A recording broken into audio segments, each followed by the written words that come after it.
su ponencia, ¿sí?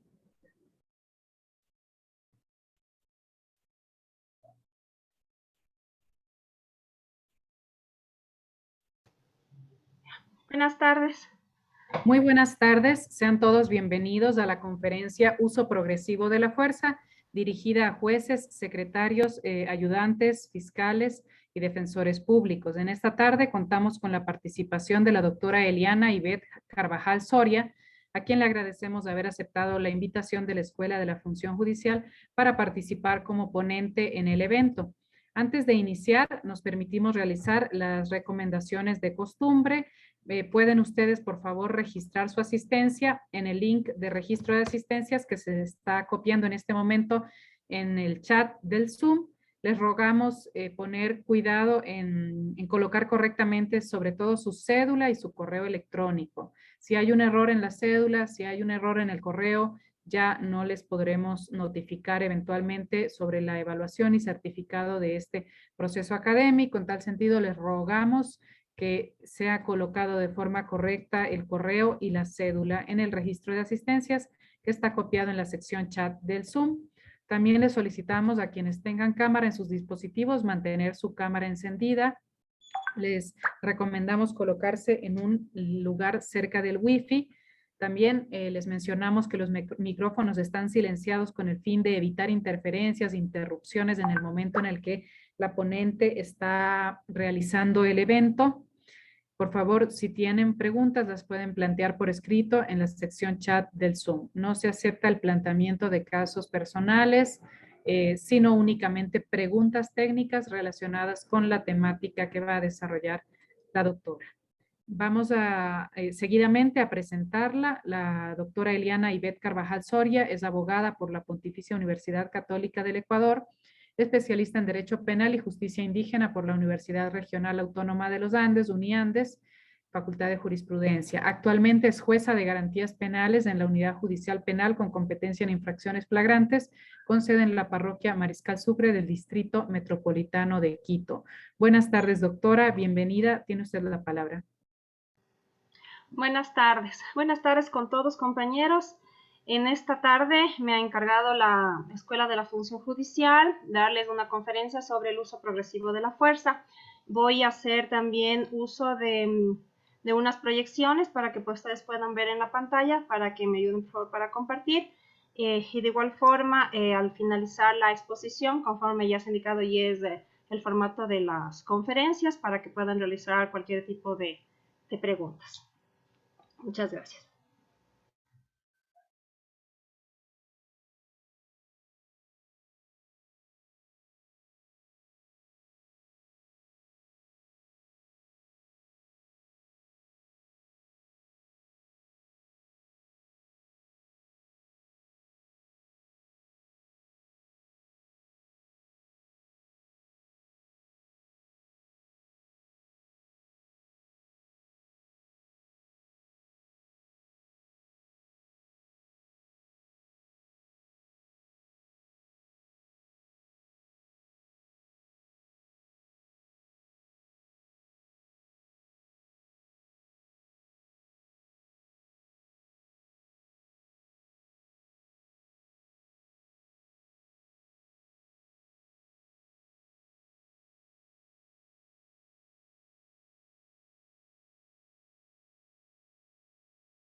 Ya, perfecto.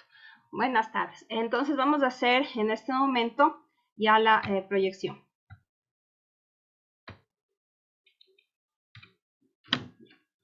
Gracias, doctora. Antes de iniciar, voy a nuevamente a reiterarles a los doctores, jueces, fiscales y defensores que están conectados. Por favor, no es necesario que escriban sus datos personales en el chat del Zoom. Únicamente deben ingresar al link de registro de asistencias que está ahí copiado y registrar allí sus datos, por favor. Mil gracias. Podemos continuar, doctora. Muchas gracias. Como les había comentado esta tarde, voy a hacer la exposición respecto al uso progresivo de la fuerza.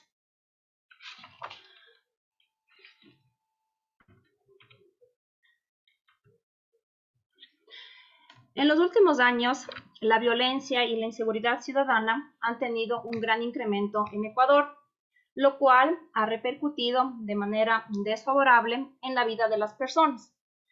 En torno a esta situación se han generado múltiples debates con el fin de determinar las causas y posibles consecuencias de la ola de violencia que aqueja nuestra sociedad, y se han realizado aportes desde distintas perspectivas y enfoques para comprender de mejor manera el fenómeno de la violencia que aqueja nuestro país actualmente. Es importante señalar que el problema de inseguridad no solo aqueja a nuestro país, sino que se ha convertido en un fenómeno que afecta a las sociedades en general. Y está además relacionado con la violencia urbana, la delincuencia organizada y en algunos casos con el terrorismo internacional. En América Latina, a partir de los años 80, se ha dado un incremento acelerado del crimen y la delincuencia, lo cual, sumado a la recuperación de los sistemas democráticos en la mayoría de países de la región, han colocado el tema de la seguridad ciudadana en un lugar preponderante de las agendas de política pública y los debates académicos. Se han aplicado estrategias orientadas a reducir la delincuencia y la percepción de inseguridad en la población. Estrategias que en muchos casos se enfatizan en la represión de los actos delictivos y en otros casos se enfocan en la calidad de vida y la dignidad humana, y por tanto requieren que se realice una intervención en las condiciones sociales, políticas, económicas, culturales, ambientales, entre otras, para garantizar un normal funcionamiento de la comunidad. En este contexto, algunas de las medidas adoptadas por los estados están orientadas más a la prevención del delito que a su represión, poniendo énfasis en la reforma de aquellas instituciones que tradicionalmente han estado a cargo de la seguridad, como son policía, el sistema penitenciario, así como el sistema judicial.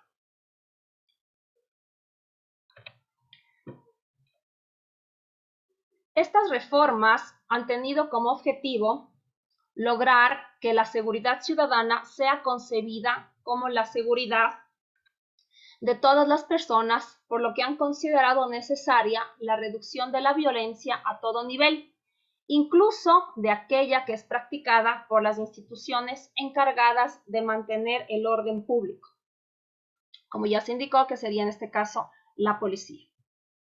Vamos a hablar específicamente en este momento del uso adecuado de la fuerza. Para una mejor comprensión de lo que significa el uso adecuado de la fuerza, debe realizarse un análisis de los siguientes componentes, que son estos tres principales. En primer lugar, la oportunidad en la que debe utilizarse esta fuerza. Como segundo punto, el tipo y cantidad de fuerza que corresponde emplear en el caso concreto. Y como tercer punto, la responsabilización que debe existir por el uso de la fuerza empleada por parte de los miembros, en este caso de la policía. Para que el uso de la fuerza sea adecuado, además de concurrir estos tres elementos, se requiere de un marco de sostenibilidad institucional, que implica la existencia de una policía moderna y que además se encuentre profesionalizada, con un importante nivel de preparación profesional, lo cual además contribuirá a garantizar que el ejercicio de la fuerza se va a mantener dentro de la esfera del derecho y de la justicia, es decir, que no va a haber un excesivo uso de esta fuerza. En América Latina, el uso de la fuerza se ha vuelto un tema específico y la literatura especializada se concentra en la preocupación por la posibilidad de su uso y sobre todo de su abuso. Mientras que en países que son más avanzados, el desarrollo de modelos de uso de la fuerza no responde a iniciativas de reforma policial, sino a procesos continuos de profesionalización y responsabilización policial por los actos ejecutados por parte de los miembros de la policía. El uso de la fuerza reviste diferencias importantes en cuanto a cantidad y calidad, dependiendo de las políticas de seguridad pública que la policía y o los organismos encargados de la misma estén dispuestos a implementar. Es importante, conforme voy a ir avanzando, se hace referencia a ciertos ejemplos en distintos países. En este caso, por ejemplo, nos vamos a referir al caso de Brasil, en donde existen dos ejemplos contradictorios respecto de la ciudad de Río de Janeiro y respecto de Sao Paulo. En Río de Janeiro han existido varias experiencias de incremento de la violencia policial con resultados lastimosamente letales, mientras que en Sao Paulo se han registrado experiencias en el sentido contrario, como fue una experiencia llevada a cabo por primera vez en 1995, cuando se aplicó el programa de acompañamiento de policías y militares envueltos en hechos de alto riesgo, esto con el objeto de reducir las lesiones y muertes resultantes de la acción policial. En general, en América Latina existe una escasez de normas especiales, esto es, reglamentos y manuales de procedimiento, y de programas de entrenamiento y políticas de responsabilización sobre el uso de la fuerza policial. En el contexto de las múltiples hipótesis fácticas que requieren algún nivel de atención o de intervención policial, parece existir un consenso en el que el recurrir a la fuerza para el cumplimiento de los objetivos legítimos no constituye la regla general. Sin embargo, la alternativa de coacción siempre va a estar presente y puede presentarse en una variedad de situaciones más o menos frecuentes. Por ejemplo, aplicado a nuestro país, este tipo de situaciones que se pueden presentar puede ser un caso de una aprehensión en un delito flagrante con el objeto de impedir la consumación de un delito que se está produciendo o inmediatamente después de haberse producido. En este caso, una persecución policial puede desembocar en un empleo de la fuerza cuando, por ejemplo, la persona respecto de quien se está haciendo esta persecución, es decir, el infractor, trata de huir y el momento que ya es interceptado por parte de los miembros de la Policía Nacional presenta total oposición y de igual forma agrede a los miembros policiales. Entonces, en este momento es que los agentes de policía pueden hacer uso progresivo de la fuerza y siempre utilizando métodos no letales.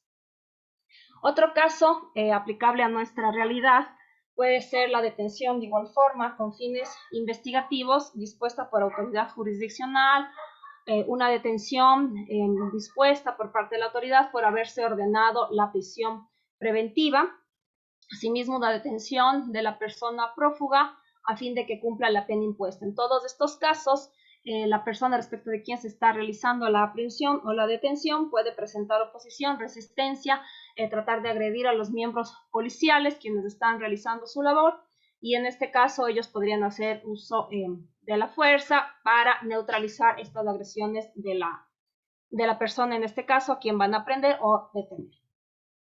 En estas situaciones, la resistencia hacia la labor policial podría conllevar a que la policía tenga que hacer un uso de la fuerza para lograr la aprehensión o detención de la persona, conforme ya se ha indicado. Es decir, pese a que la utilización de la fuerza no es la regla general, las hipótesis en las que la policía puede verse obligada a recurrir a esta son múltiples. Históricamente, en América Latina, las situaciones en las que la policía ha tenido que hacer uso de la fuerza han sido varias, dependiendo de las características urbanas o rurales del entorno, así como de la situación política, y sobre todo especialmente en estados de excepción, es en donde más se hace este uso de la fuerza por parte de los miembros policiales. Es de señalar que la polémica en torno al uso de la fuerza se agudiza cuando ésta se utiliza de manera excesiva. Conforme ya se ha indicado, en los casos, en los ejemplos que se puso respecto a la atención del delito flagrante, la detención con fines investigativos, en caso de que la persona presente oposición, resistencia a esta labor policial, los policías podrían hacer uso de la fuerza. Sin embargo, lo que conforme acabo de indicar llama la atención, más aún de la ciudadanía, es cuando este uso de la fuerza es excesivo por parte de los miembros de la Policía Nacional y, conforme se ha indicado, causa polémica en torno a este uso de la fuerza. En ambos casos, el empleo de la fuerza puede desembocar en responsabilidad del Estado por violaciones a los derechos humanos cometidas por parte de los agentes del orden público, estos de la policía. En el primer caso, podría ser como resultado de tratos crueles, inhumanos o degradantes. Y en el segundo caso ya sería, estaríamos hablando de tortura. La reacción social en estos últimos casos es más fuerte que en la hipótesis de la detención o aprehensión reseñadas anteriormente, las cuales serían vistas como acciones directas para la prevención o control de la criminalidad, siendo que en el último caso reseñado, ya conforme se ha indicado, estaríamos hablando de tortura.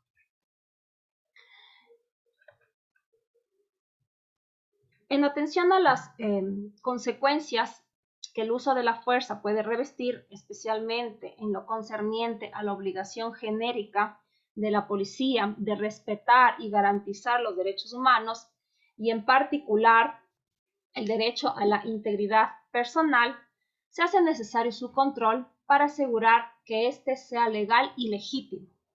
Lo contrario ha implicado en América Latina el riesgo de que su empleo se mantenga en el ámbito de un código privado extralegal de comportamiento funcional que instaura y coexiste con el orden legal formal. Más aún, si se pretende contar con una policía democrática concebida fundamentalmente como un servicio social en los términos bajo los cuales se creó, por ejemplo, la policía londinense en el siglo pasado, la cual tenía como objetivo principal la protección de los ciudadanos y no su control o sometimiento al poder político. En este sentido, se hacen evidentes los peligros que acarrea la falta de regulación, entrenamiento, así como la responsabilización a la que ya se ha hecho referencia respecto del uso de la fuerza física. Por ello, la inexistencia de institucionalidad normativa y orgánica dirigida a la regulación del uso de la fuerza, así como la falta de modelos operativos y entrenamiento específico por parte de los miembros policiales, puede incidir de una forma negativa en este uso de la fuerza, toda vez que estas características son indiciarias de la falta de desarrollo de habilidades y destrezas en el empleo de la fuerza, y de que probablemente su ejercicio se mantiene en el ámbito de la discrecionalidad individual, lo cual puede desembocar finalmente en arbitrariedad. Por otra parte, la carencia de estándares claros reflejados en modelos y normas que los consagren puede también llevar a una disparidad de criterios e incluso a la arbitrariedad por parte de los organismos de control, ya sean estos internos o externos a las instituciones policiales. En este escenario surge la necesidad de transparentar el uso de la fuerza policial a través del establecimiento de reglas claras para quien se ve en la necesidad de aplicarlo y para quien debe, con posterioridad, evaluar si tal empleo de la fuerza respondió o no a un deber legítimo del miembro policial.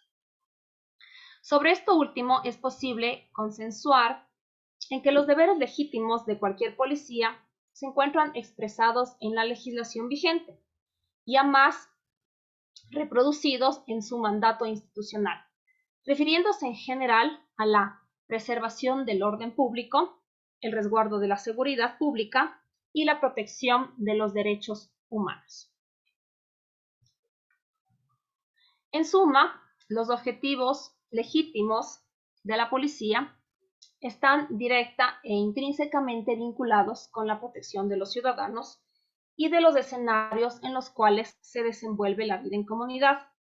La traducción de estos postulados en estrategias y acciones concretas suele concentrarse en la formulación de políticas de seguridad pública y o de orden público, las cuales deben tener su correspondencia en políticas específicas para el uso de la fuerza. No obstante, la realidad de América Latina indica que no es frecuente que sobre esta materia existan políticas institucionales, lo que puede acarrear disparidad de criterios y prácticas. No solo en los estados que cuentan con pluralidad de cuerpos policiales, sino también al interior de la propia policía a nivel nacional, zonal y cantonal. Como por ejemplo en nuestro país está dividido la policía en zonas por distritos y abarca algunas provincias en ciertos casos. Por otra parte, el uso legal de fuerza no se satisface únicamente con la circunstancia de que la actuación policial tenga base en un marco jurídico, sino que requiere que la aplicación de la normativa específica se realice conforme a los requerimientos de un Estado de Derecho, particularmente en lo referido a la igualdad de la aplicación de la ley. Al respecto, se han realizado estudios que revelan cierta predisposición de la policía para emplear la fuerza atendiendo a factores extralegales. Estos factores pueden ser más bien objetivos, como el tipo de situaciones que se requiere controlar, dependiendo de si ésta incluye o no la posibilidad de que la policía sea agredida, o circunstancias respecto de las cuales prima la apreciación subjetiva del agente de policía, como en un caso de condición socioeconómica, los antecedentes legales, el comportamiento moral o la posibilidad de reclamo posterior por parte de aquella persona sobre quien va a recaer la fuerza policial. De esta forma, la policía señala que en ciertos casos existe una mayor disposición a aplicar la fuerza ante situaciones de agresión por sobre aquellas que no solo implican resistencia o insultos. Por otra parte, ante las posibilidades similares de agresión, los ciudadanos que se muestran agresivos, de baja respetabilidad e influencia social, reciben mayor cantidad de fuerza por parte de los miembros policiales que aquellos ciudadanos agresivos de alta respetabilidad e influencia social, lo que implica una evidente discriminación respecto al derecho de igualdad ante la ley. Teniendo en consideración que, conforme se indica, existen estudios al respecto de este actuar policial. Sin embargo, los policías en estos casos estarían actuando mal, ya que no estarían actuando respecto de las personas con igualdad ante la ley, sino discriminando respecto de situaciones socioeconómicas, por ejemplo. Por último, desde el punto de vista psicológico, se ha dicho que la acción policial se encontraría limitada por las eventuales acusaciones de los ciudadanos ante el uso desproporcionado de la fuerza. Esto es, cuando los policías perciben la presencia de personas con elevado poder de reclamo, tienden a usar menos o ninguna fuerza en el encuentro, conforme ya se ha indicado en algunos casos que existen estudios. Por ejemplo, en Estados Unidos se ha visto que tiene mayor influencia el comportamiento del ciudadano por sobre su situación social en la generación de una respuesta policial a cualquier tipo de agresión. Vamos a hablar en este momento sobre el marco jurídico respecto del uso de la fuerza.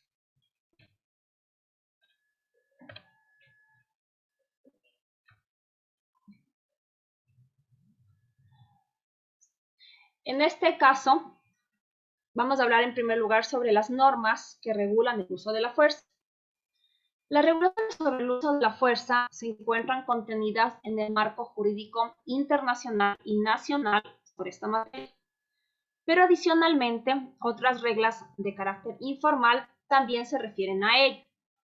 Así, se puede decir que existen al menos 4 niveles normativos para el uso de la fuerza. 3 de ellos son de carácter formal y uno de carácter informal. Los primeros, es decir, de carácter formal, tienen más en el sentido y por tanto se encuentran dotados de general obligatoriedad, lo que no es exigible en el caso de las reglas informales. Los niveles normativos para este uso de la fuerza serían, por tanto, en primer lugar, las normas emanadas de organizaciones internacionales que fijan los principios generales y estándares mínimos que deben respetarse al hacer uso de la fuerza.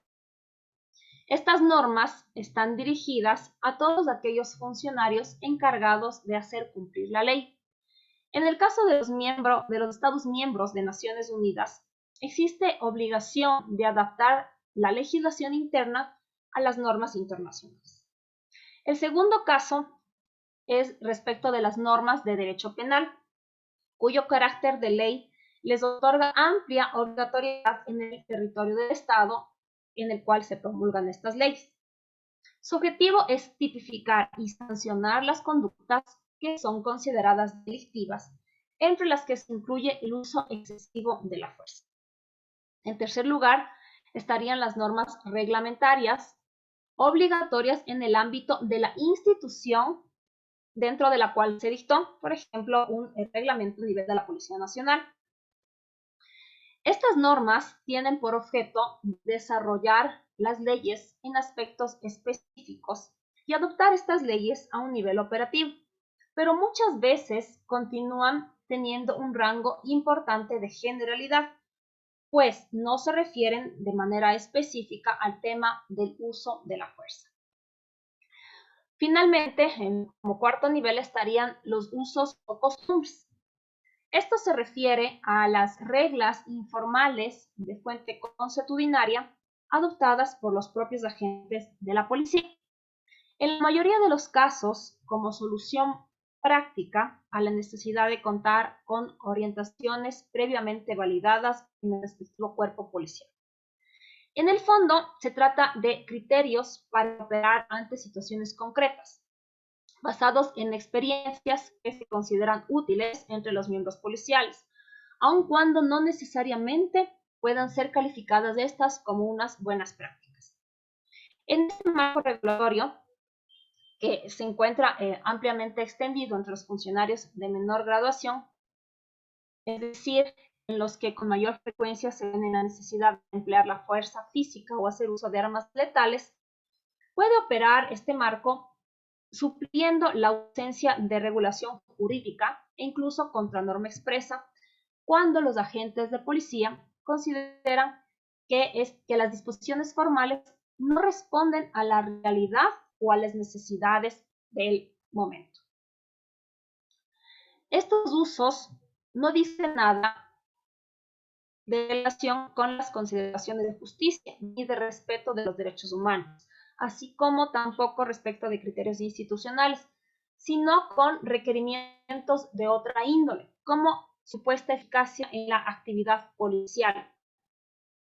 Por ejemplo, arrestar a delincuentes, descubrir responsables, prevenir reclamos y eventuales sanciones administrativas o jurisdiccionales por malas prácticas, o una subcultura policial que opera al margen de la ley bajo tolerancia de los mandos institucionales. En muchos casos se ha visto que efectivamente en nuestra realidad existen estas malas prácticas por parte de los miembros policiales que posteriormente puede repercutir muchas veces en contra del mismo proceso penal. La información disponible respecto de América Latina, especialmente la escasez de reglamentos operativos y de entrenamiento específico para un adecuado uso de la fuerza, permite sostener la hipótesis de que en la práctica cotidiana, probablemente la conducta de los agentes de policía se orienta en la mayoría de casos por este último nivel normativo, que conforme es indicado son usos, costumbres efectuados por parte de los miembros policiales entre ellos. Por lo mismo, se han realizado estudios con el objeto de documentar e intentar comprender las situaciones en que la fuerza es empleada. Y una manera de hacerlo ha sido estudiando las reglas que el propio personal policial emplea para el uso de esta fuerza. Vamos a hablar en este momento sobre los instrumentos internacionales relacionados con la conducta policial. La relación entre el uso de la fuerza y los derechos humanos es muy estrecha, razón por la cual los principales instrumentos internacionales sobre la materia han abordado este tema. Estos instrumentos emanan de organismos internacionales intergubernamentales, como son la Organización de las Naciones Unidas a nivel mundial y también en foros regionales. Por otra parte, en la esfera de las organizaciones internacionales no gubernamentales está el Comité Internacional de la Cruz Roja, entidad esta que es una entidad independiente e imparcial. Esta entidad presta asistencia humanitaria en situaciones de conflicto armado, en el que ha cumplido una labor similar en relación al derecho internacional humanitario o derecho de la guerra. Específicamente en lo que dice relación con el uso de la fuerza policial, el Comité Internacional de la Cruz Roja realiza diferentes actividades en varios países cuyo objetivo es lograr que las normas de derechos humanos y los principios humanitarios aplicables a la función policial se integren en la formación y el entrenamiento de los funcionarios encargados de hacer cumplir la ley. Además de las declaraciones y pactos referidos a la protección general de los derechos humanos, existe una serie de instrumentos internacionales que indican estándares específicamente referidos a la conducta policial, entre los cuales corresponde mencionar en lo principal lo siguiente. En primer lugar, los tratados internacionales contra la práctica de la tortura y la violencia contra la mujer.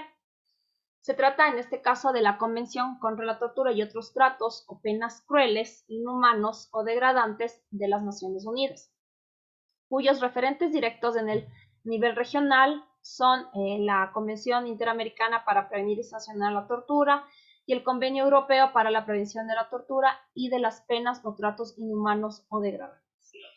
Adicionalmente, con el objetivo de operacionalizar estas normas, el sistema de las Naciones Unidas promovió la adopción de los principios relativos a la investigación y documentación eficaces de la tortura, así como otros tratos y penas crueles, inhumanos o degradantes, cuyo objetivo es establecer orientaciones básicas para que los estados aseguren la documentación mínima de los casos que lleguen a su conocimiento. Otro tanto ocurre con el Protocolo de Estambul, Manual para la investigación y documentación eficaces de la tortura y otros tratos o penas crueles, inhumanos o degradantes, el cual aporta directrices internacionales para la verificación de situaciones de tortura, así como de malos tratos.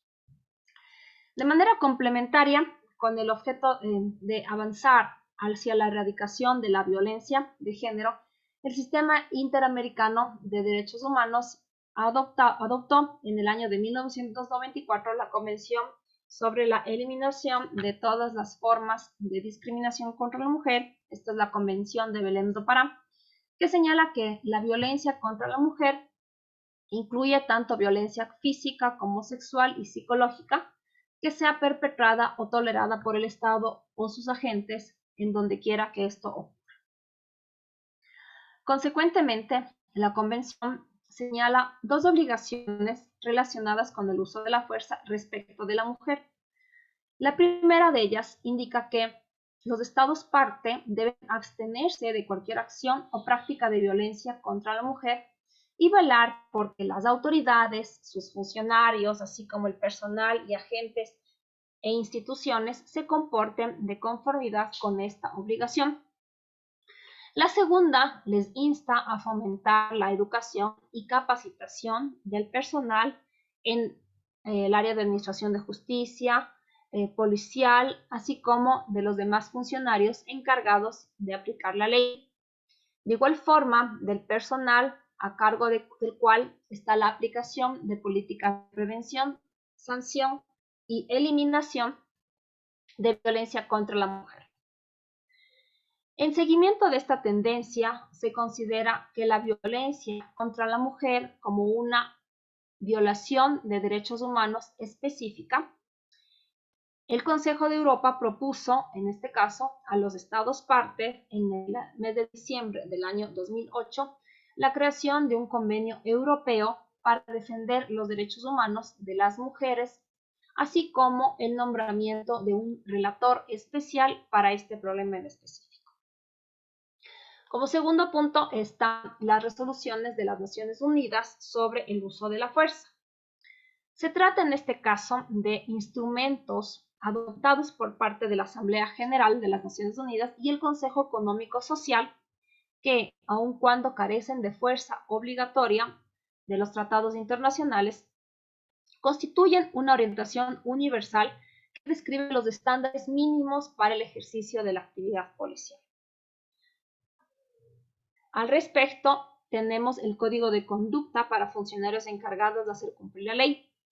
Es el patrón básico para medir la conducta de la policía y como tal refiere las obligaciones genéricas que atañen a estos funcionarios, cuáles son respetar la legalidad vigente y proteger la dignidad humana, así como los derechos humanos. Respecto de este uso de la fuerza, el código aborda tanto la fuerza física como la utilización de armas de fuego. En cuanto a la primera, esto es a la fuerza física, señala el Código para la Conducta de Funcionarios encargados de hacer cumplir la ley que ésta podrá emplearse únicamente cuando sea estrictamente necesario y siempre en la medida que lo requiera el desempeño de las tareas policiales, de lo cual se desprende que la regla general es la excepcionalidad, es decir, el uso de la fuerza está reservado para casos específicamente autorizados. Fuera de estos casos no podría usarse la fuerza.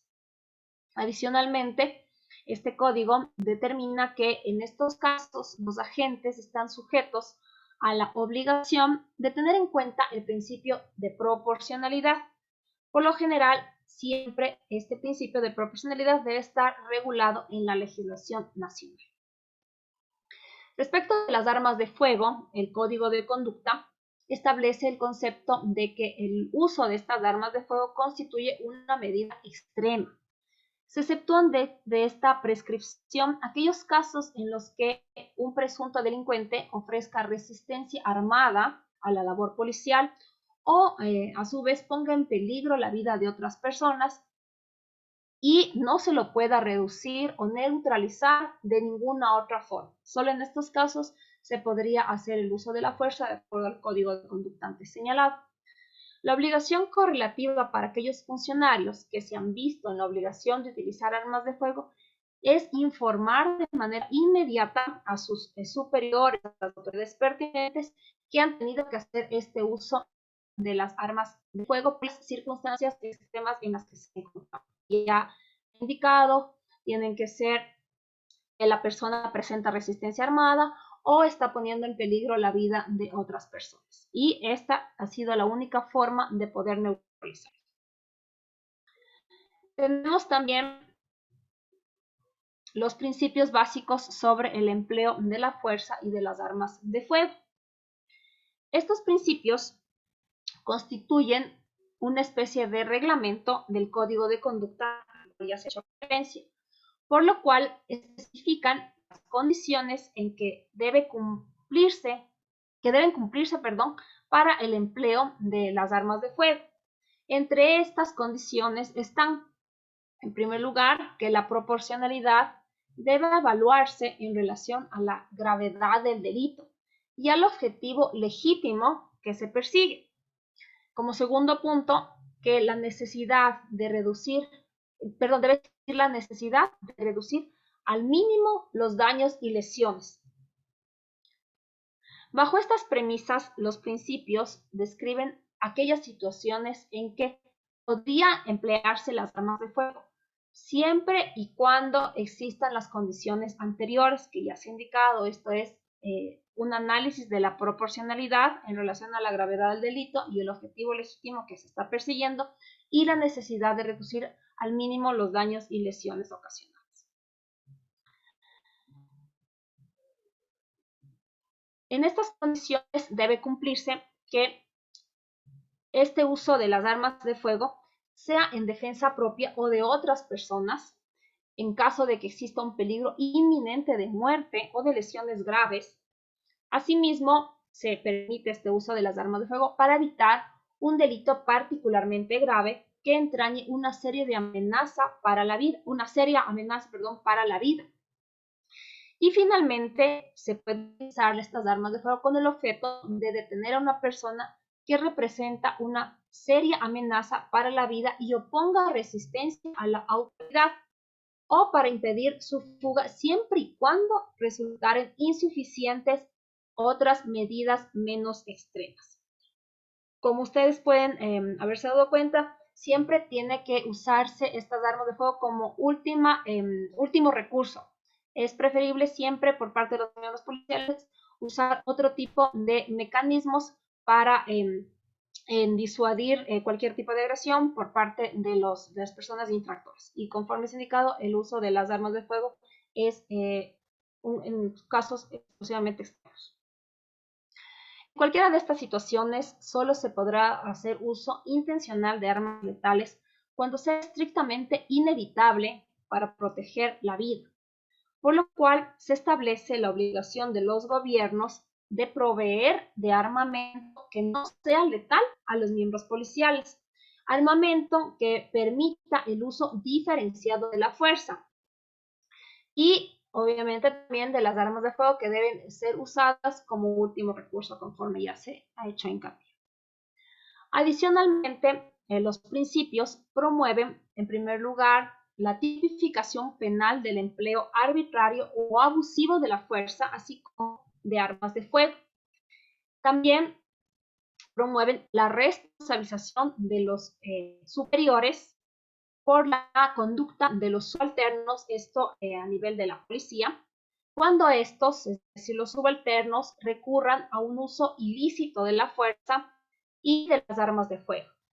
En tanto, los superiores no hayan impedido esta situación, hayan eliminado o denunciado este uso ilícito de la fuerza por parte de los subalternos.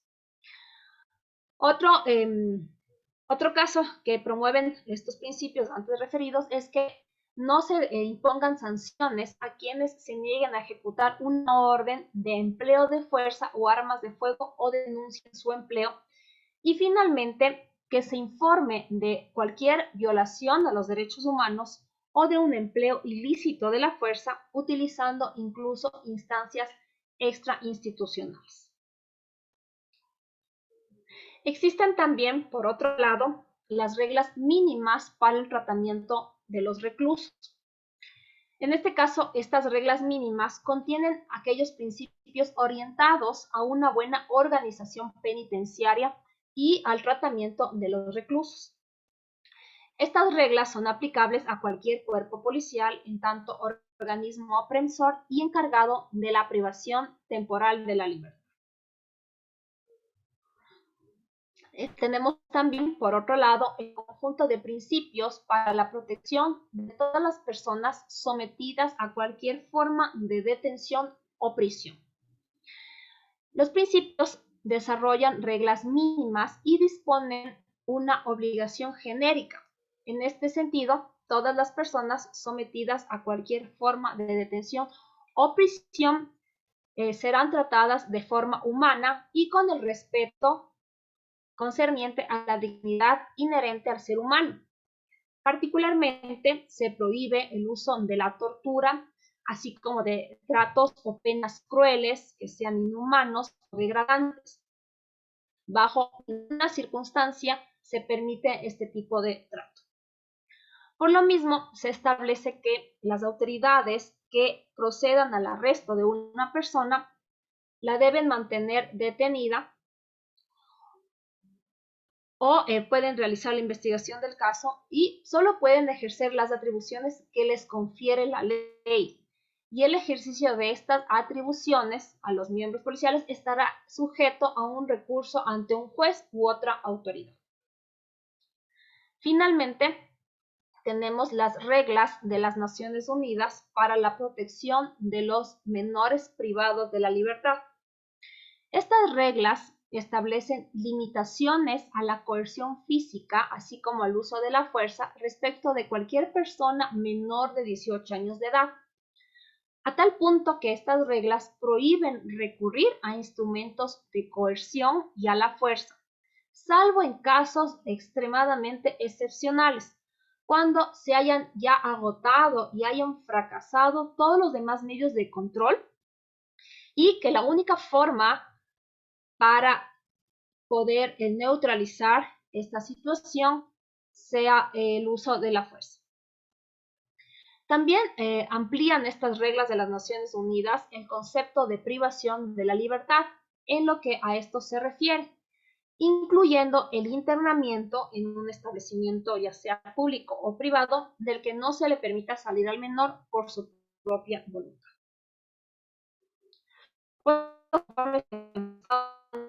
Respecto a tenemos manuales operativos sobre uso de la fuerza y armas de fuego. En este caso, las Naciones Unidas no solo ha promovido la adopción de instrumentos internacionales que establecen estándares mínimos del uso de la fuerza y de las armas de fuego, sino que además ha producido a través de la Oficina del Alto Comisionado para los Derechos Humanos manuales que pueden ser utilizados por la policía para el entrenamiento, así como la orientación práctica de sus efectivos policiales. Es el caso de la normativa y práctica de los derechos humanos para la policía. Este es un manual ampliado de derechos humanos para los miembros policiales que señala que en relación al uso de la fuerza y de las armas de fuego por parte de los oficiales de policía y los cuerpos de seguridad, se debe, en primer lugar, recurrir a medios no violentos. Posteriormente, se utilizará la fuerza solo cuando sea estrictamente necesario. Como ustedes pueden darse cuenta, toda la normativa en relación a Naciones Unidas establece siempre que se tiene que usar métodos no lesivos y como último recurso a la fuerza, y ya en casos demasiado extremos sería el uso de armas, conforme ya se ha venido indicando. Indican estos manuales operativos que el uso de la fuerza siempre debe ser proporcional a los objetos lícitos, que la fuerza se debe utilizar siempre con moderación, es decir, no debe haber un uso excesivo de la fuerza, y que siempre debe tratar de reducirse al mínimo los daños o lesiones ocasionados. Se dispondrá además de una serie de medios que permitan un uso diferenciado de la fuerza. Conforme ya se indicó, se establece que cada estado es responsable de dotar de los implementos necesarios a sus miembros policiales y siempre preferir métodos e implementos no letales sobre los que sí son letales. Todos los policías deben recibir además un adiestramiento en el uso para realizar este uso diferenciado de la fuerza. Todos los policías deben recibir además un adiestramiento en el uso de medios no violentos. Las armas de fuego deben ser utilizadas únicamente en defensa propia o en defensa de otros, siempre y cuando exista un riesgo inminente, una amenaza de muerte o de lesiones graves. Solo en ese caso se podría utilizar las armas de fuego, como ya se ha indicado, son en casos muy extremos. Vamos a hablar en este momento del uso de la fuerza en el sistema interamericano de derechos humanos. Existe el caso de Finca La Exacta, que fue presentado ante la Comisión Interamericana de Derechos Humanos y luego llevado, perdón, sí, en primer lugar ante la Comisión y luego llevado ya a la Corte Interamericana de Derechos Humanos. Este caso En este caso se investigó la responsabilidad del Estado de Guatemala por hechos ocurridos en el año de 1994, en los cuales la Policía Nacional disparó contra campesinos que habían ocupado la finca a la que se ha hecho referencia, es la finca La Exacta, resultando 3 personas muertas y 11 con lesiones graves. En su informe, la Corte se pronunció en el sentido de que los agentes habían hecho un uso excesivo de la fuerza. De manera complementaria, la Corte Interamericana determinó que, como requisito general, el Estado puede autorizar la utilización de la fuerza solo cuando ésta sea estrictamente necesaria y siempre y cuando sea aplicada en justa medida para el efectivo cumplimiento de los deberes legítimos, lo que en el caso en referencia, este de la finca La Exacta, no había sucedido.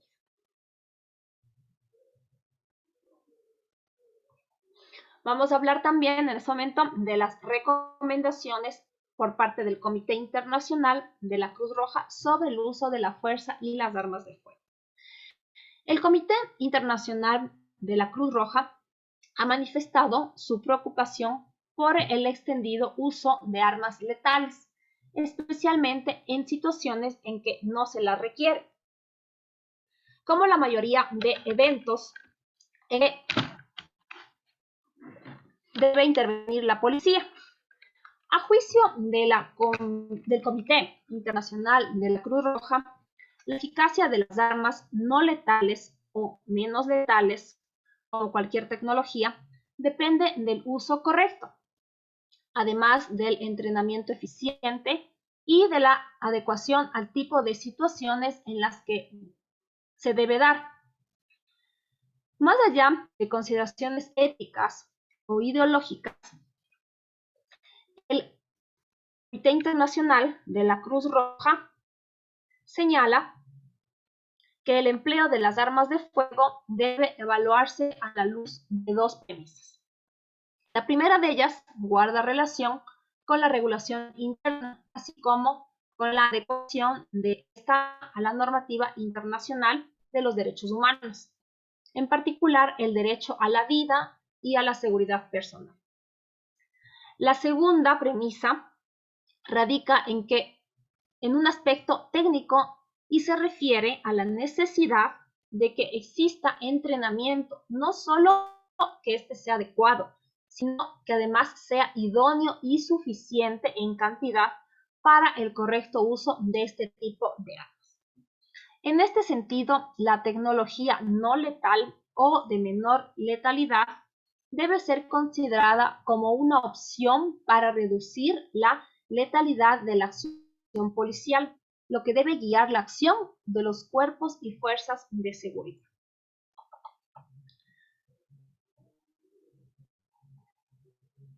En este momento les voy a compartir jurisprudencia de la Corte Interamericana de Derechos Humanos respecto a acciones preventivas y concomitantes en cuanto al uso de la fuerza. Indica la Corte Interamericana de Derechos Humanos que el uso de la fuerza por parte de los cuerpos de seguridad estatales debe estar definido por la excepcionalidad y debe ser planeado y limitado proporcionalmente por parte de las autoridades.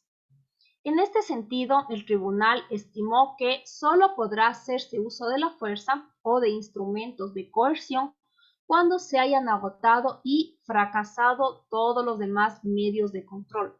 Esto lo estableció la Corte Interamericana en el caso Zambrano, Vélez y otros versus Ecuador. Dentro de este mismo caso, la Corte estableció en un mayor grado de excepcionalidad,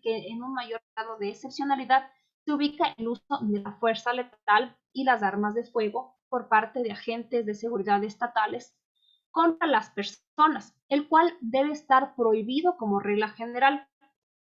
Su uso excepcional debe estar formulado por la ley y debe ser interpretado de manera restrictiva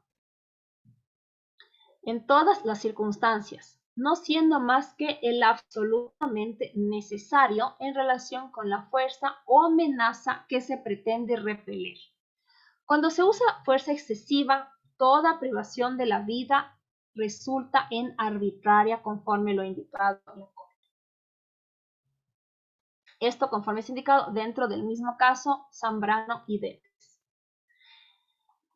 Ha indicado también la Corte que una adecuada legislación no cumpliría su cometido si, entre otras cosas, los estados no forman y no capacitan a los miembros de sus cuerpos armados y organismos de seguridad respecto de principios y normas de protección de los derechos humanos y sobre los límites a los que debe estar sometido, aún bajo los estados de excepción. En estos casos, en los estados de excepción, el uso de las armas por parte de los funcionarios encargados de hacer cumplir la ley de igual forma debe someterse a la protección de los derechos humanos y a los límites establecidos. La Corte Europea de Derechos Humanos ha señalado además que la cuestión de si debería recurrirse al uso de armas de fuego y en qué circunstancias debe decidirse sobre la base de disposiciones legales y claras, así como de un entrenamiento adecuado a los miembros policiales. En este mismo sentido, dentro del caso Zambrano Vélez y otros versus Ecuador, la Corte Interamericana ha estimado que es imprescindible que los agentes del Estado conozcan las disposiciones legales que permiten el uso de las armas de fuego y que tengan además el entrenamiento adecuado para que en el evento de que deban decidir acerca del uso, posean los elementos de juicio necesarios para hacerlo. Además que los estados deben limitar al máximo el uso de las Fuerzas Armadas para el control de disturbios internos, puesto que el entrenamiento que reciben las Fuerzas Armadas está dirigido a derrotar al enemigo y no a la protección y control de los civiles. Entrenamiento este que es propio de los entes policiales. Respecto del caso Zambrano Vélez y otros versus Ecuador, este caso se refiere a la responsabilidad internacional del Estado por la ejecución extrajudicial de los señores Wilmer Zambrano Vélez, Segundo Olmedo Caicedo Cobeña y José Miguel Caicedo Cobeña por parte de miembros de las Fuerzas Armadas. Estos hechos se enmarcaron en un contexto en el cual algunas de las principales ciudades del Ecuador se vieron afectadas por graves hechos de delincuencia, lo cual generó un clima de inseguridad y conmoción interna. Ante dicha situación, en el mes de septiembre del año 92, se dictó el decreto ejecutivo número 86, el cual establecía la intervención de las Fuerzas Armadas en todo el territorio nacional. El 6 de marzo de 1993, las tres ramas de las Fuerzas Armadas y la Policía Nacional realizaron un operativo en conjunto en una zona suburbana de la ciudad de Guayaquil, denominada Barrio Batallón. El propósito principal de este operativo era la de capturar a delincuentes, narcotraficantes y terroristas. Durante este operativo, los miembros de las Fuerzas Armadas se encontraban encapuchados con pasamontañas y utilizaron explosivos para abrir las puertas de las casas y de esta manera ingresar a los domicilios de los señores Wilmer Zambrano Vélez, Segundo Olmedo Caicedo Cobeña y José Miguel Caicedo Cobeña. Estas tres personas fallecieron debido a los disparos de los agentes estatales. Las víctimas del caso se encontraban en compañía de sus parejas y de algunos de sus hijos. A pesar de haberse interpuesto una serie de recursos, no se realizaron mayores investigaciones ni se sancionaron a los responsables a nivel nacional, es decir, dentro de la justicia ecuatoriana. Una vez que hemos concluido el análisis también de jurisprudencia de la Corte Interamericana de Derechos Humanos, me gustaría compartirles un análisis del proyecto de ley del uso progresivo de la fuerza en Ecuador.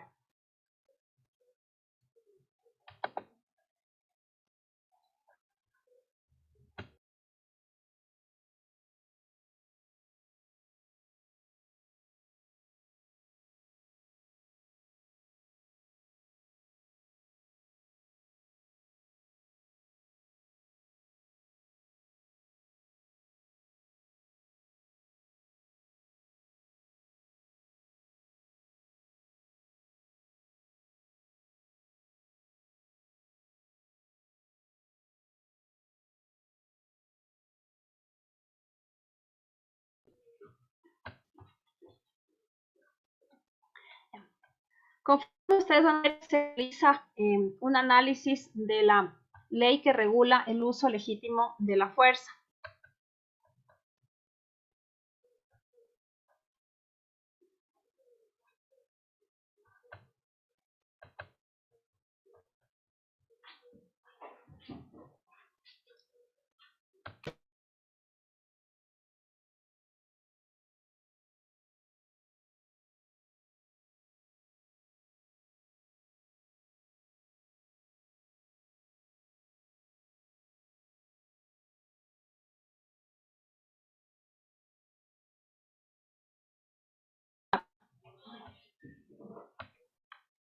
Ahora le escuchamos, doctora. Ya, sí, perdón. Listo. Como ustedes pueden ver, existe un cuadro comparativo entre lo que actualmente está en vigencia. Esto es del reglamento de uso legal, adecuado y proporcional de la fuerza para la Policía Nacional del Ecuador, versus lo que propone la ley orgánica que regula el uso legítimo de la fuerza. Actualmente consta la protesta, en el reglamento antes referido, consta la protesta social como un problema de orden público a controlar para restablecer el orden y mantenimiento de la paz pública. Mientras que en la ley orgánica, la protesta social no podrá ser entendida como un problema de orden público. Será protegida y garantizada como un acto lícito. Como segundo punto, actualmente en el reglamento se habla sobre el uso de la fuerza para restablecer el orden público para la recuperación del espacio público, mientras que en la ley orgánica se establece la recuperación del espacio público que no será motivo para el uso de la fuerza y se garantiza el uso del espacio público. Como tercer punto, de acuerdo al reglamento, se permite sin restricción el uso de armas de fuego con munición recubierta de caucho o de impacto cinético en contextos de manifestaciones. Mientras que en la ley orgánica se restringe de la misma manera las armas de fuego con munición letal, munición de caucho o de impacto cinético. Como cuarto punto, de acuerdo al reglamento, la manifestación puede declararse violenta y habilita el uso de la fuerza. Mientras que en la ley orgánica, la manifestación no puede declararse violenta porque exista uno o varios agentes violentos. Como quinto punto, se establece tácticas para identificar a los líderes o agitadores que se comporten de manera violenta, sin establecer cuándo una conducta es violenta, mientras que en la ley orgánica se protege a los líderes a fin de que no exista intimidación o persecución, clarificando cuándo una conducta es violenta.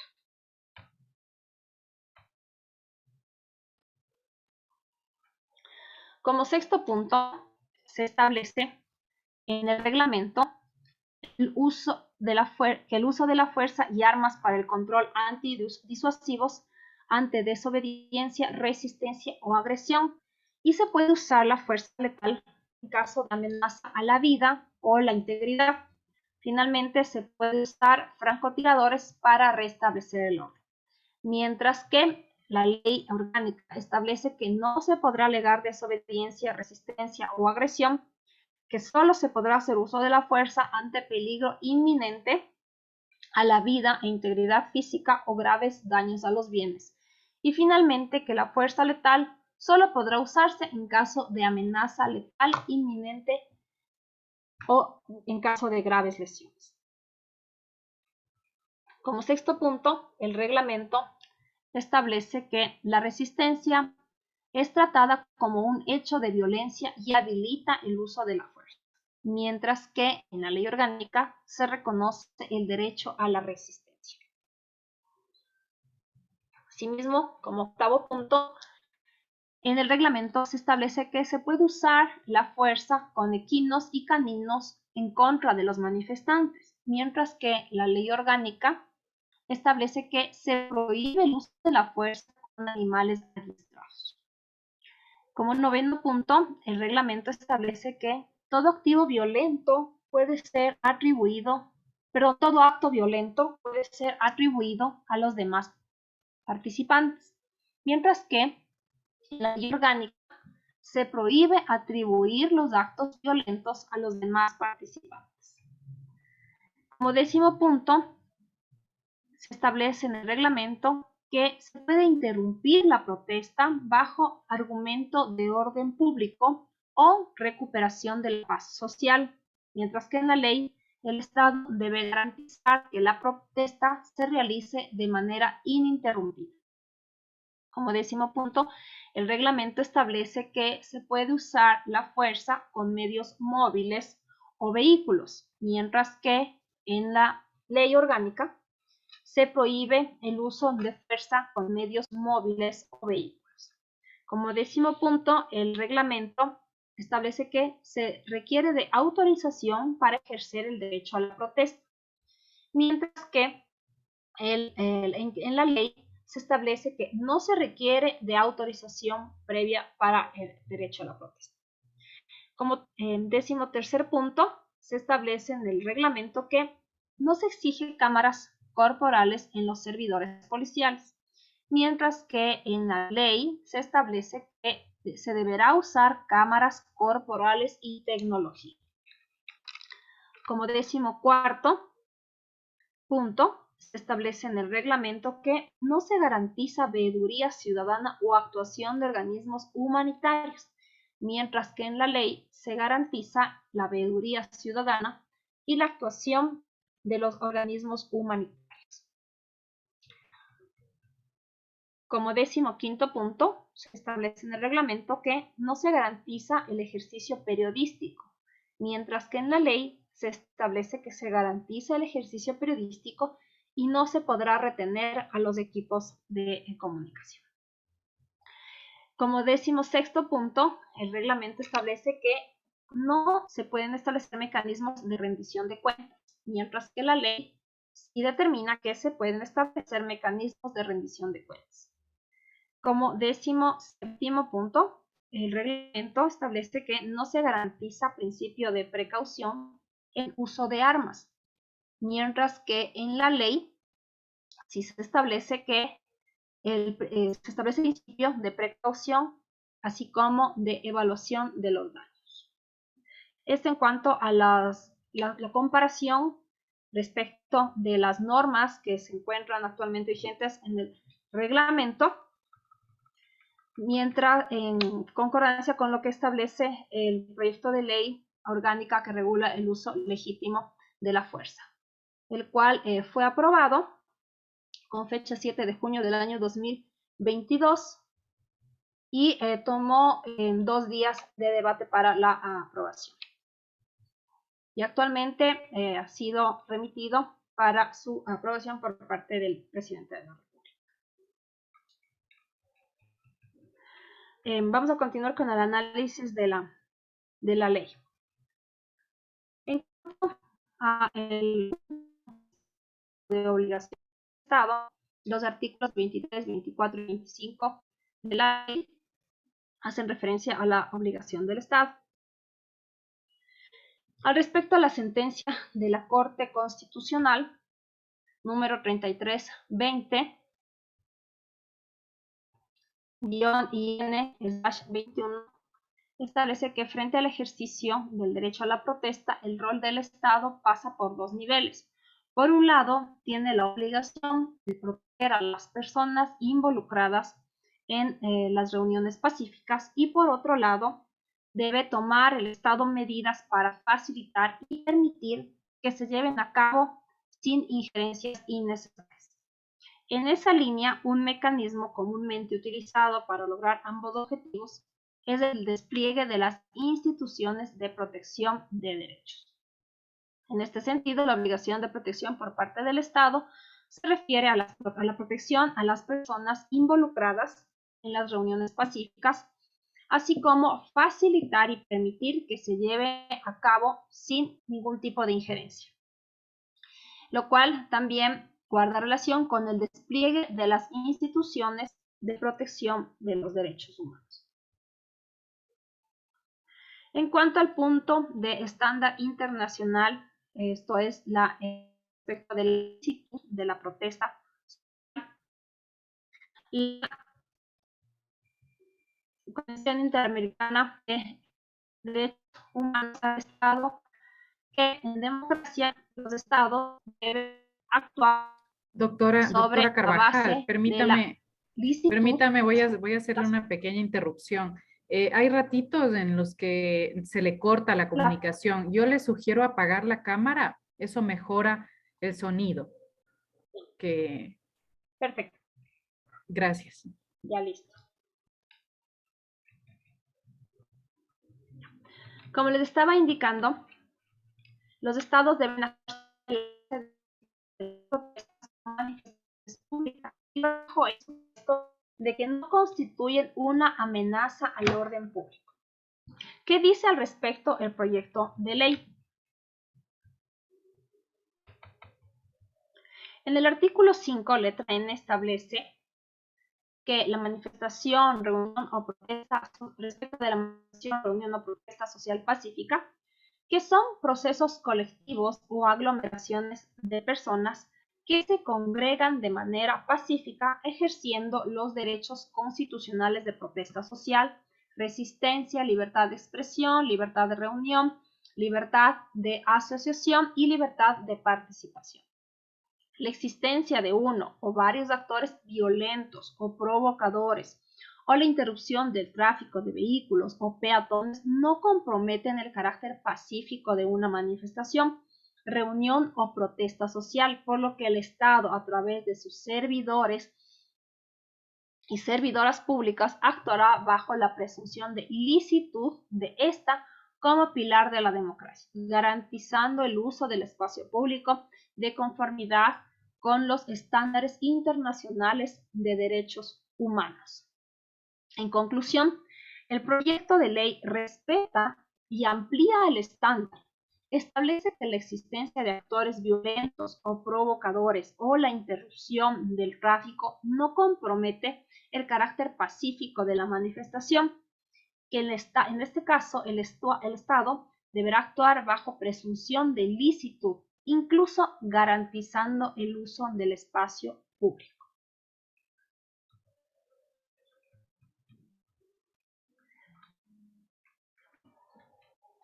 ¿En qué casos entonces se criminaliza la protesta social? Para el efecto, se va a hacer un análisis del estándar internacional sobre la dispersión de este tipo de reuniones y manifestaciones. Según la observación general número 37, relativa al derecho de reunión pacífica, aprobado por el Comité de Derechos Humanos de las Naciones Unidas en su periodo 129 de sesiones, establece que solo en casos excepcionales se puede dispersar una reunión. Se puede recurrir a la dispersión si la reunión como tal ya no es pacífica o si hay indicios claros de una amenaza inminente de violencia grave que no se pueda abordar razonablemente con medidas más proporcionadas como las detenciones selectivas. En todos los casos, las normas de aplicación de la ley sobre el uso de la fuerza se deben cumplir estrictamente. Las condiciones para ordenar la dispersión de una reunión se deberían establecer en la legislación nacional. ¿Qué dice al respecto el proyecto de ley? El proyecto de ley en su artículo 23 establece respecto de gestión de las reuniones, manifestaciones o protesta social pacífica que se prohíbe la dispersión como un mecanismo de gestión de reuniones, manifestaciones o protestas sociales pacíficas. Esta solo será autorizada por autoridad competente de manera excepcional y con el único propósito de evitar una amenaza o peligro grave para la vida o la integridad física de las personas. En conclusión, el proyecto de ley no solo cumple el estándar, sino que se prohíbe la dispersión y se establece además que esta será excepcional y siempre y cuando tenga como único propósito el evitar una amenaza o peligro grave para la vida o la integridad física, no ante cualquier hecho de violencia. Asimismo, la observación general número 37, a la que ya se ha hecho referencia, establece como otro punto que no siempre hay una línea divisoria clara entre las reuniones pacíficas y aquellas que no lo son. Pero hay una presunción en favor de considerar que las reuniones son pacíficas. Además, que los actos de violencia aislados de algunos participantes no deben ser atribuidos a los otros participantes. Por lo tanto, algunos participantes en una reunión pueden estar protegidos por el artículo 21, mientras que otros no. Al respecto, el proyecto de ley establece que respecto de la conducta de las personas u organizaciones en contextos de reunión, manifestación o protesta social pacífica, a través de la entidad rectora en materia de orden público, protección interna y seguridad ciudadana, adoptará las medidas posibles para proteger a los participantes y permitir que la reunión, manifestación o protesta social pacífica se realice de manera ininterrumpida. Los actos de violencia aislados de algunos participantes no serán atribuibles a los demás participantes. En conclusión, el proyecto de ley incorpora el estándar clarificando que los actos de violencia aislados o de algunos participantes no pueden ser atribuibles a los demás participantes. Otro de los puntos dentro de la observación general número 37 del Comité de Derechos Humanos de las Naciones Unidas establece que la conducta de determinados participantes en una reunión se puede considerar violenta si las autoridades pueden presentar pruebas creíbles de que antes del acto o durante la celebración del mismo, esos participantes están incitando a otros participantes a utilizar la violencia y es probable que esas acciones causen violencia. Como otro de los puntos de la observación general número 37 está que el hecho de que los participantes lleven consigo objetos que son o podrían considerarse armas o equipos de protección como máscaras antigas o cascos no es necesariamente suficiente para considerar que la conducta de esos participantes es violenta. Eso se tiene que determinar caso por caso, es decir, se tiene que hacer un análisis específico del caso en concreto, dependiendo, entre otras consideraciones, de la regulación nacional sobre el porte de armas, especialmente sobre las armas de fuego, así como las prácticas culturales locales, la existencia de pruebas de intención violenta y el riesgo de violencia de la presencia de tales objetos. Al respecto, el artículo 24, literal C, del proyecto de ley, en sus incisos segundo y tercero, establece que la conducta de las personas participantes podrá ser considerada violenta si antes del acto o durante él las personas están incitando a otras al uso inminente de una fuerza que ponga en grave riesgo la vida o integridad física de las personas o amenaza con causar graves daños a bienes públicos o privados. El solo hecho de que los participantes lleven consigo objetos que son o podrían ser considerados como armas o equipo de protección, tales como máscaras antigas, cascos o lanzas, no es suficiente para considerar que la conducta de estos participantes es violenta. En todo caso, y a fin de determinar la existencia de una amenaza o peligro latente, se deben observar las prácticas culturales locales, la existencia de pruebas de intención violenta y el riesgo de violencia con la presencia de tales objetos que, como se ha indicado, podrían ser máscaras antigas, cascos o lanzas. En conclusión, el proyecto de ley ratifica y fortalece el estándar respecto a que una conducta podrá ser considerada violenta ante grave riesgo de la vida, de la integridad física o graves daños a bienes públicos o privados.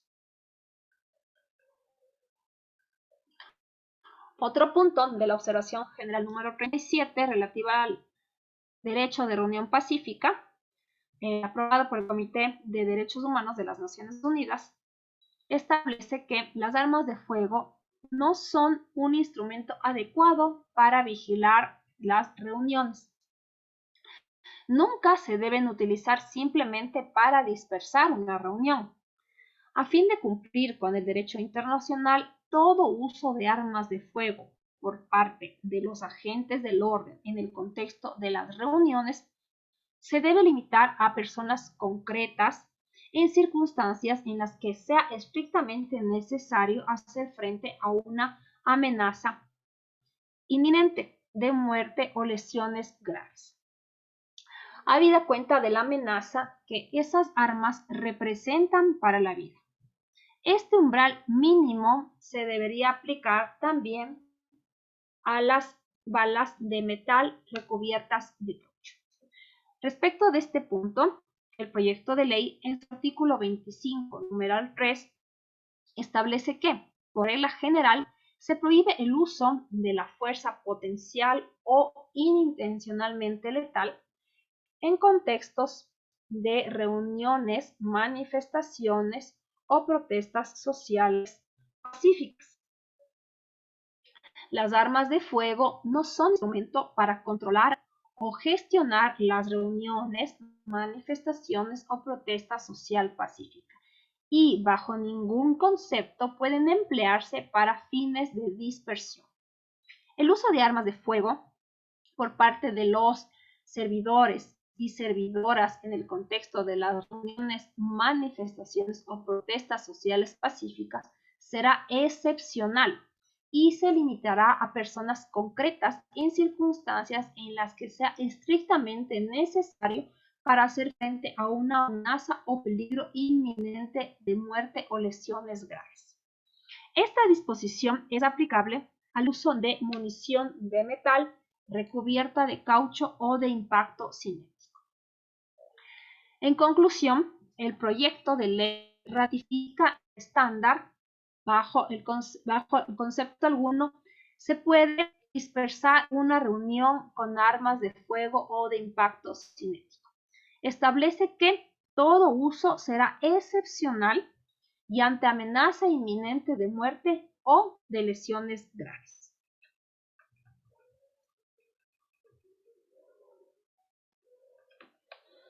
Respecto a la eliminación de los artículos 23, 24 y 25 del proyecto de ley, esto significaría perder la oportunidad histórica de precautelar y garantizar el ejercicio del derecho a la protesta y a la resistencia, además de condenar a que la protesta social siga siendo tratada como un problema de orden público que debe ser controlado. Y finalmente, profundizar la criminalización de la protesta social. Hasta aquí sería la exposición respecto del tema del uso progresivo de la fuerza. Gracias, doctora. Tenemos una pregunta planteada antes de cerrar el evento. Dice, dice, existe una relación importante ya que en la parte operativa que realizan los policías podemos observar que incluso existen muchas organizaciones delictivas que tienen y cuentan con mejor armamento que la policía. Y en este uso progresivo de la fuerza, no siempre los medios de verbalización son formas de evitar un riesgo o peligro para la sociedad e incluso para los mismos policías. ¿Cree usted que estos estándares, leyes, reglamentos facultan o limitan el accionar de la policía? Como a lo largo de la intervención se ha hecho hincapié en que siempre se tiene que analizar el caso en particular. Si obviamente no existen otros medios, la policía se va a ver obligada a usar medios en tal caso que podrían llegar a ser lesivos, como son las armas de fuego, porque no existiría otro medio para repeler estos ataques. Y efectivamente en los últimos tiempos se ha visto que las bandas delincuenciales se encuentran muy bien organizadas, tienen muy buenos implementos, a veces incluso mejor al momento que la policía. Entonces, efectivamente, en estos casos, dependiendo de las circunstancias y el análisis que se haga al respecto, los miembros policiales podrían hacer este uso de la fuerza con armas de fuego. Lo que sí sería importante y que se ha hecho mucho hincapié también en la exposición es en el tema de la profesionalización de los miembros policiales. Tienen que recibir mayor capacitación, porque obviamente un policía que no recibe capacitación y se ve inmerso en una protesta o en alguna situación que él se sienta amenazado, no va a poder actuar debidamente si no está capacitado de manera profesional. Por eso es muy importante que se realice este tipo de capacitaciones, que conforme se indicó también, hay esa experiencia en Brasil, en Sao Paulo, que se le dé acompañamiento a los policías. Por ejemplo, en este caso, en las protestas que se vinieron realizando en estos días por el paro nacional de la CONAIE, muchos policías, muchos militares salieron heridos, afectados, debe haber también mucha afectación psicológica por la situación en la que estuvieron, y sí es importante realizar un acompañamiento, un apoyo por parte de las instituciones para que puedan superar cualquier problema que devenga de la situación en la que ellos estuvieron durante todos estos días. Entonces, siempre hay que analizar el caso en específico, no se puede actuar de manera general, sino en cada caso concreto, de acuerdo a las circunstancias que se den. Bien, la Escuela de la Función Judicial agradece a la doctora Eliana Carvajal Soria por su destacada conferencia. A los participantes les recomendamos estar al pendiente de sus correos electrónicos institucionales que hayan indicado en el link de registro de asistencias, medio por el cual se les remitirá el link para la evaluación y el certificado de este que fue un único evento de capacitación. Si tienen preguntas, pueden escribirlas al correo escuela.judicial@funcionjudicial.gov.es. Muchas gracias, doctora Carvajal, nuevamente. Gracias a todos por su asistencia. Se da por concluido el evento del día de hoy y procedemos al cierre de la sala. Muchísimas gracias. Muchas gracias a todos.